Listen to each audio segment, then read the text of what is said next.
Hi everyone and welcome to Babies with Knives. This is Crash Course Corner where we're going to teach you the basics of how to play a game system. Today's game system is going to be LexOccultum. I'm Alice Peng, aka Lala Twiddle.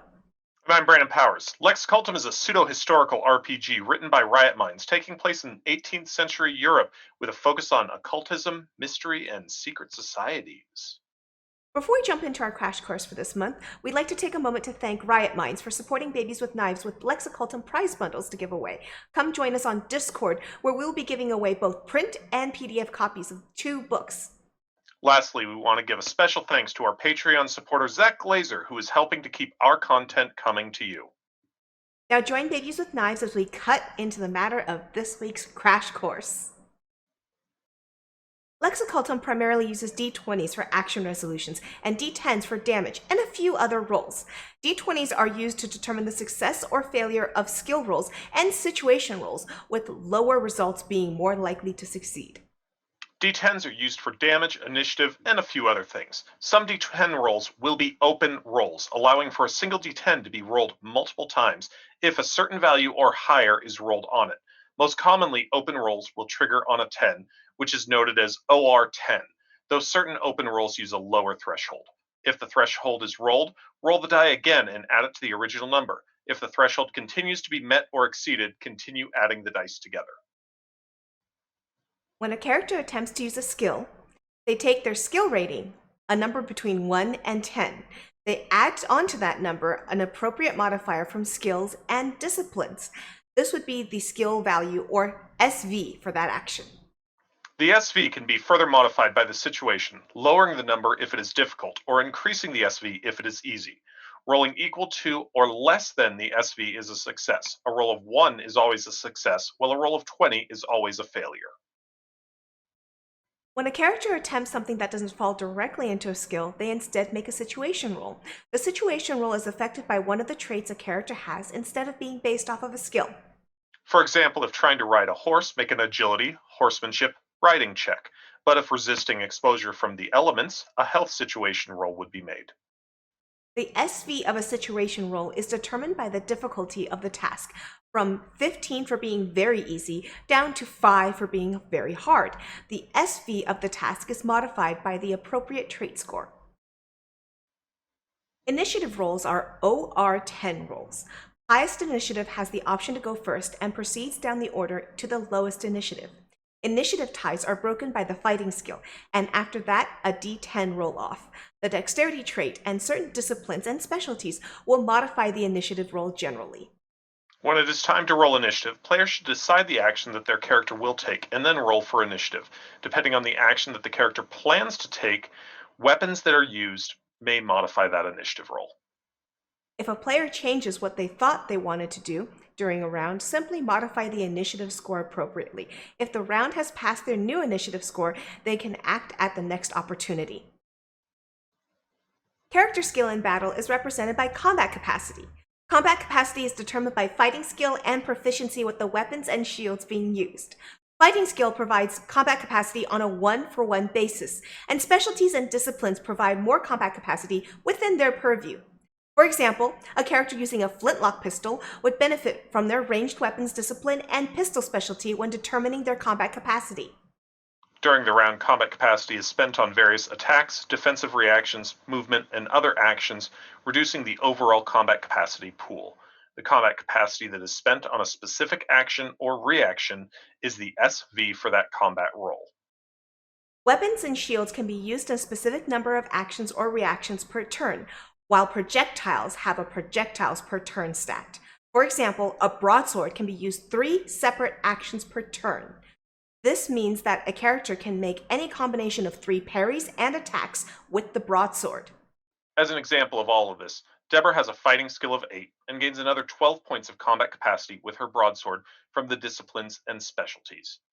Finally, she has 4 combat capacity that can only be used to react.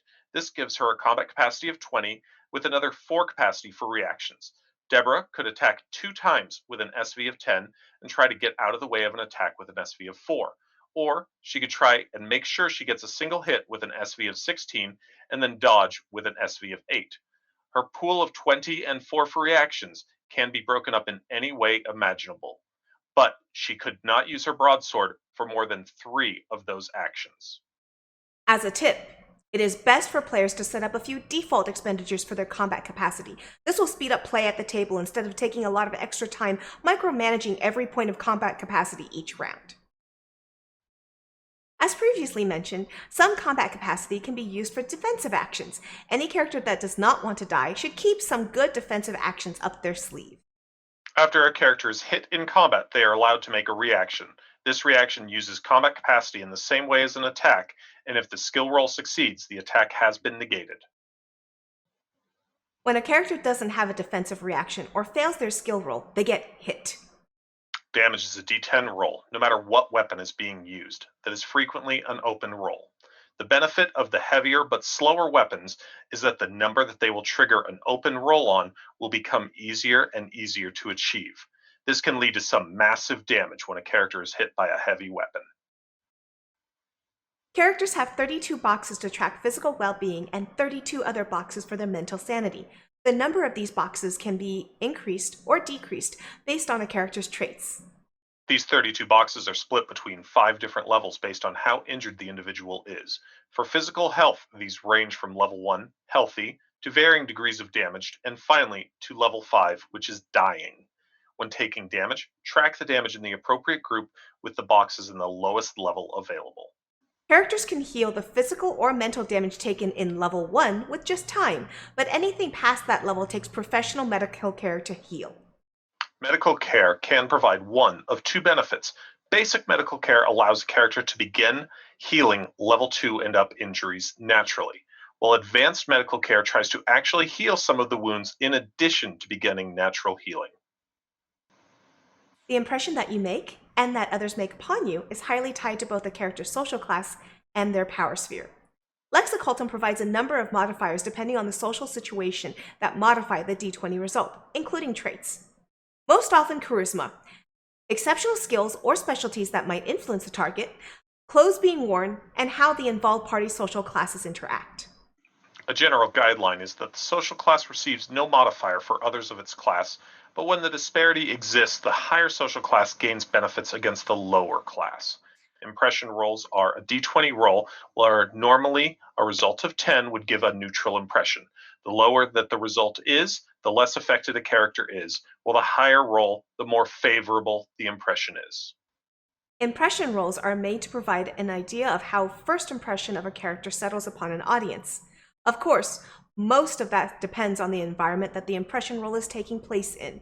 A noble in finery is unlikely to make a good impression entering a dockside boxing ring, but might be viewed very favorably by making the same entrance at the ball.